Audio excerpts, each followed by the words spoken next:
हुई national curriculum framework 2005 से। National curriculum framework जब 2005 आया, then it recommended that it should be a shift from the behaviourism to constructivism. इसके पहले सब लोग व्यवहारवादी उत्पादन पे ज्यादा बल देते थे।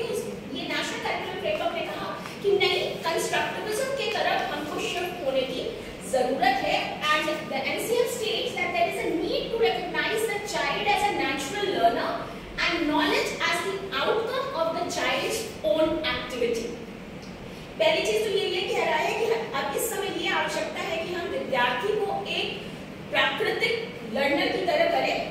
ये नहीं कि हम बस उसे पढ़ा रहे हैं, इसको एक नेचुरल लर्नर की तरह ट्रीट करें और ये देखें कि जो नॉलेज है वो एक्चुअली में जो चाइल्ड है उसकी खुद की एक्टिविटी, वो जो खुद क्रियाएं कर रहा है उसी का परिणाम है जो वो नॉलेज डेवलप हो रही है।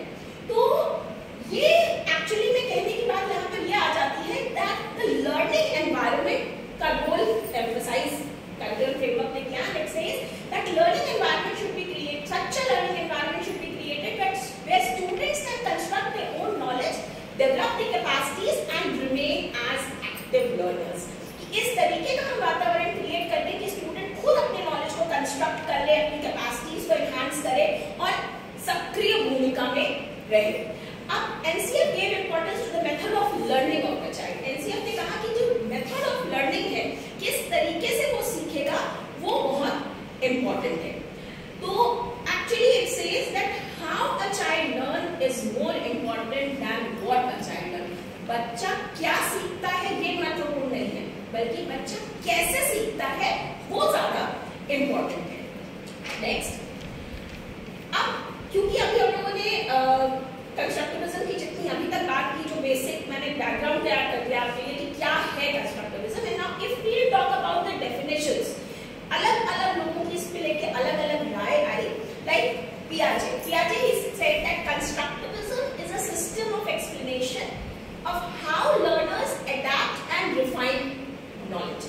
According to Krauter, constructivism means that as we experience something new, we internalize it through our past experiences or knowledge constructs that we have previously established। ये बातें भी विदाउट डेफिनेशन हम लोग ऑलरेडी कर चुके हैं कि यही होता है कि जब हमें कुछ नया अनुभव मिलता है तो हम उसे अपने पास्ट एक्सपीरियंस के साथ जोड़ने की कोशिश करते हैं और फिर उसे समझने की कोशिश करते हैं। And Bruner said that learning is an active social process in which the student construct new ideas और concepts based on their current knowledge. फिर वही है प्रेजेंट एक्सपीरियंस, पास्ट एक्सपीरियंस के आधार पर हम नए नॉलेज को कंस्ट्रक्ट करते हैं। बस ब्रूनर ने एक चीज नई ऐड कर दी कि ये एक सोशल प्रोसेस है। नेक्स्ट, टाइप्स ऑफ कंस्ट्रक्टिविज्म की अगर बात करें, एक और बात है कि बिहेवियरिज्म की बात कर रहे थे तो पहले बिहेवियरिस्ट थे वो ये अज्यूम करते थे that the mind of the child is like a tabula rasa. एक जो बच्चे का मस्तिष्क है खाली स्लेट के समान है जिसमें जो चाहे शिक्षक लिख सकता है। लेकिन कंस्ट्रक्टिविस्ट अप्रोच ये मानता है कि no, mind of the child is not a tabula rasa. बच्चा खाली स्लेट की तरह नहीं है, बल्कि हर बच्चा जब क्लासरूम में आता है तो he has certain past experiences, वो कुछ पूर्व अनुभवों के साथ आता है।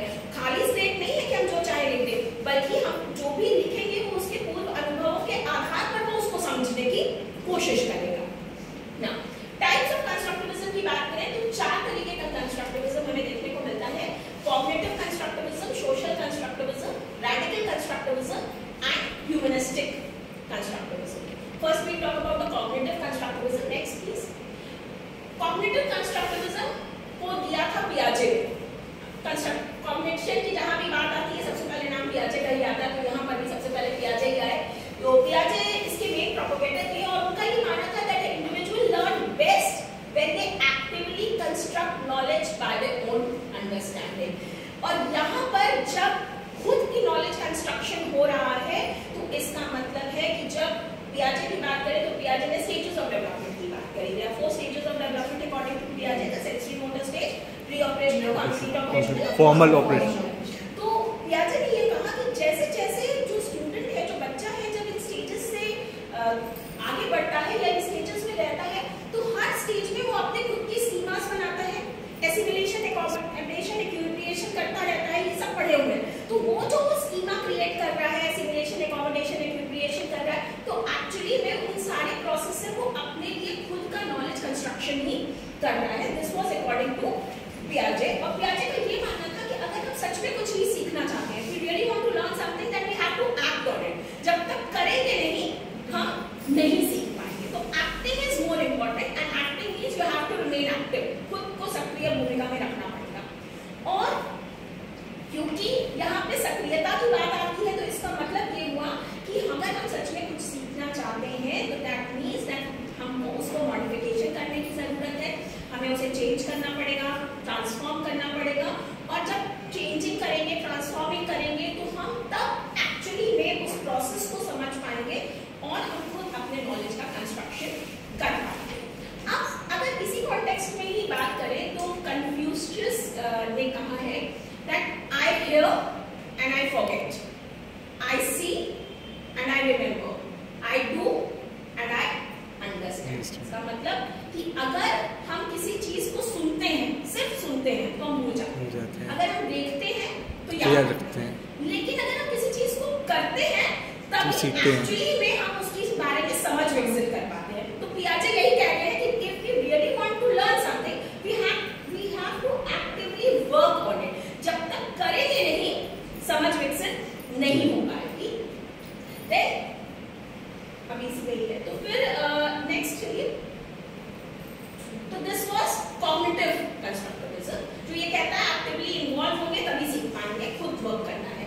Now comes the social constructivism. Social constructivism या सामाजिक निर्माणात्मक, जो भी हिंदी है, तो सोशल कंस्ट्रक्टिविज्म को के जो फादर माने जाते हैं, जनक माने जाते हैं, वो वाइगॉट्स्की माने जाते हैं। पूरे कंस्ट्रक्टिविज्म में अगर देखें तो ये नाम बहुत फेमस है वाइगॉट्स्की का, लेकिन वाइगॉट्स्की ने सोशल कंस्ट्रक्टिविज्म पे काम किया और he emphasised that the culture और the environment plays a very important role in the construction of knowledge. Cognitive वाला कह रहा था कि यहाँ से हम सीखते हैं, लेकिन ये सोशल कंस्ट्रक्टिविज्म कह रहा है, वाइगॉट्स्की का ये मानना था कि जो हमारा वातावरण है, चाहे वो हमारा कल्चरल एनवायरनमेंट हो या कोई भी वातावरण की बात करें, तो जो एनवायरनमेंट है ये बहुत इंपॉर्टेंट रोल प्ले करता है नॉलेज कंस्ट्रक्शन में।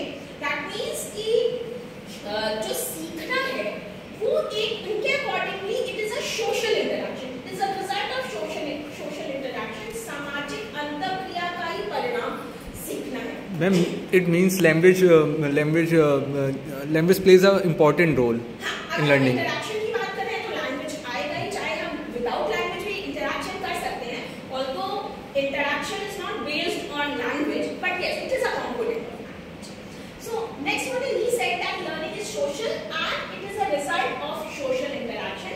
सामाजिक अंतःक्रिया का परिणाम ही अधिगम है। और सामाजिक अंतःक्रिया हम कब करेंगे? जब हम किसी पर्टिकुलर एनवायरनमेंट में होंगे।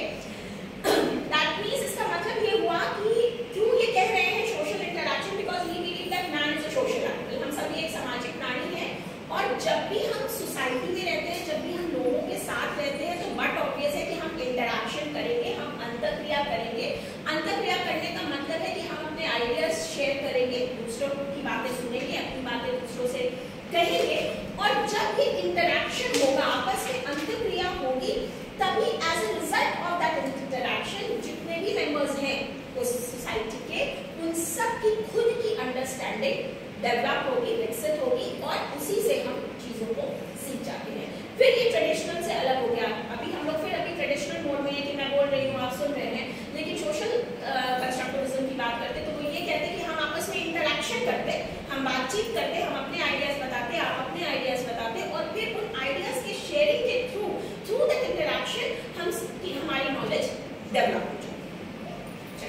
नेक्स्ट वाइगॉट्स्की की बात करें तो वाइगॉट्स्की ने एक बहुत इंपॉर्टेंट बात करी है, zone of proximate development, ZPD, इसकी बात उन्होंने की है। अब ये क्या है zone of proximate development? Zone of proximate development का मतलब है that if proper guidance and support is given to the learner, then they can perform tasks which are beyond their actual development level, but within the level of potential development। इसका मतलब zone of proximate development ये कहता है कि अगर हम विद्यार्थियों को प्रॉपर सपोर्ट और गाइडेंस देंगे, उनको सपोर्ट दें, उनको निर्देशन दें, तो वो एक्चुअली में जो उनका पोटेंशियल डेवलपमेंट का लेवल है उसको वो रीच कर सकते हैं। हमारे दो लेवल्स होते हैं काम करने के। एक तो है हमारा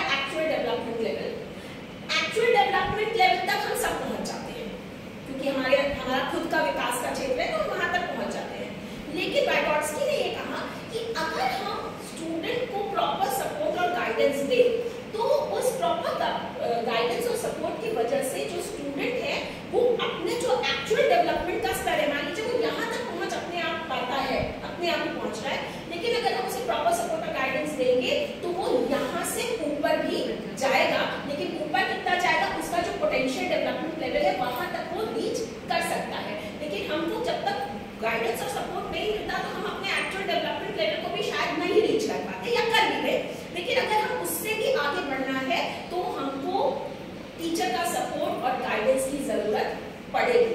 और इसी को उन्होंने जोन ऑफ प्रॉक्सिमल डेवलपमेंट की बात कही। तो ZPD means that what learners can do with help and support of others. दूसरों की मदद से हम क्या कर लेते हैं, अपने आप जो कर रहे हैं वो तो कर ही रहे हैं, वो तो हमारा एक्चुअल है, लेकिन दूसरों की हेल्प की वजह से उससे ऊपर जो हम पहुंच रहे हैं वही हमारा ZPD है। तो ZPD is actually the difference between what a learner can do without help and what he can do with help. बिना मदद के और मदद के साथ जो कर पा रहा है, डिविजन जो है डिविजन, वही ZPD है। नेक्स्ट ये देखिए, इस पिक्चर से क्लियर हो रहा है कि ये ZPD है। यहां तक तो ब्लू वाला पोर्शन तो वो है जो हम खुद कर पा रहे हैं, जो ये येलो पोर्शन है यहां तक हम किसी के हेल्प के थ्रू पहुंच रहे हैं, तो यही ZPD है।